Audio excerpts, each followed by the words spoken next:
I'm Amanda McCarthy, and I'm the sports dietitian with Children's Hospital Colorado Sports Medicine Center. I'm part of your Healthy Huddle speaker series, and I'm going to be talking to you about some healthy lunches.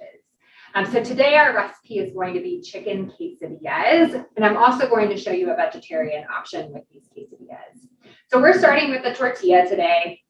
I have a whole wheat tortilla that I like to use. I'm going to be using 2 to make a full round quesadilla, but you can choose just to use 1 and fold it in half if your athlete is younger or if they're not in season and they just don't have as big of an appetite. The recommendation for whole grains is that at least half of our grains are coming from whole grains.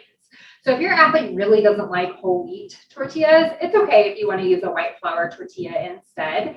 Just make sure that of the other grains that they're having, at least half of those are coming from whole grains throughout their day.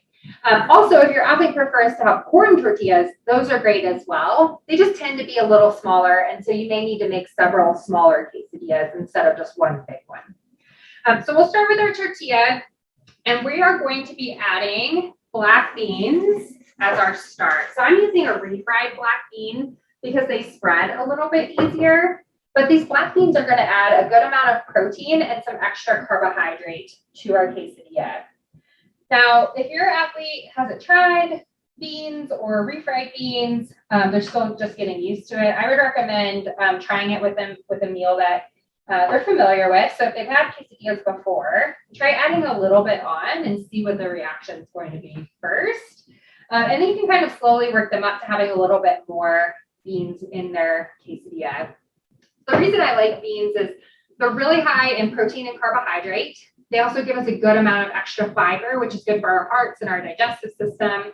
And beans are really high in magnesium and potassium, which most people are not getting enough of, most Americans at least.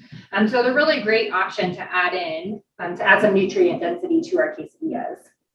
Now, if you wanted to add protein, like a meat protein to this, you could add some baked shredded chicken, or you can cook chicken in a crock pot and then it shreds really easily. You could also add pre-cooked rotisserie chicken if that's an easy option that you have in your fridge. You can just pull some of that out and throw it on. Or an option I keep in my house is just canned chicken because it's a really easy add-in as well. So you can get a low sodium canned chicken and just add some of that on your quesadilla too. So our next ingredient we're going to add some of our cheese on. You can add the cheese just based on what your taste is for the recipe. I'm probably going to use all that's in this because we've got a big quesadilla here. But you want to make sure it's pretty evenly covered so that it's melting pretty evenly for you. So cheese is going to be high. It's also got some protein. It's got some fat in it as well. But one of the most important nutrients cheese has is calcium and vitamin D. So that's going to contribute to healthy bones. You see I've got an avocado here. That's something you can also add in if your athlete wants it, or guacamole would be a nice addition. We're not going to add that today, but that is an option. And then our color portion of this recipe is going to be bell pepper. So I've got a red bell pepper here, and I just want to show you how I like to cut these. So I've already cut some of it off, but when you're cutting a bell pepper, the seeds always sit right underneath the stem. My husband and I have conversations about this a lot because he will cut it this way and then there's seeds everywhere and it's just a mess to get it out. So it's best if you set it up with the stem pointing up, and then we're just going to cut it in 4 sections. So it's like you're cutting around a house almost. So you're going to cut one section straight down and then the next section straight down.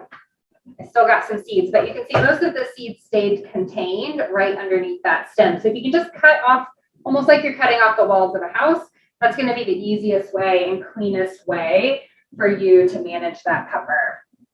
So we're going to add this chopped piece of pepper onto our quesadilla and just spread that around. So then when we think about the meal, we have all of the components of the meal that we need here. We've got protein from our beans and our cheese. We've got carbohydrate from our tortilla and our beans. And then we have our color from our peppers. And peppers aren't the only veggie you could add. You could also add broccoli, you could add spinach, you could add zucchini, you could add mushrooms. There's lots of different things that you could add to this. But we're just going to top our other tortilla shell on top. Now, when we're cooking this, you could pan fry the quesadilla. I find that to be a skill that you really have to master because it can open up on you when you're trying to flip it over. But you would just add a little bit of oil to a hot skillet, That's placed on medium, and then you would just flip it for a couple minutes on each side to get it toasty and get the cheese melted. An air fryer is an excellent tool to use for quesadillas. So you just pop the quesadilla right in the air fryer, turn it on for a few minutes at about 350, and then that cheese is going to be melty, and then the tortilla will be crispy for you. I like to do the easiest method, which is just popping it in the microwave for about a minute.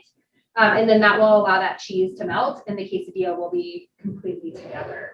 So I'm not going to microwave it now, but I do want to show you how I like to cut my quesadilla. So I use a pizza cutter whenever I'm cutting my quesadilla because that's the easiest way to get straight lines.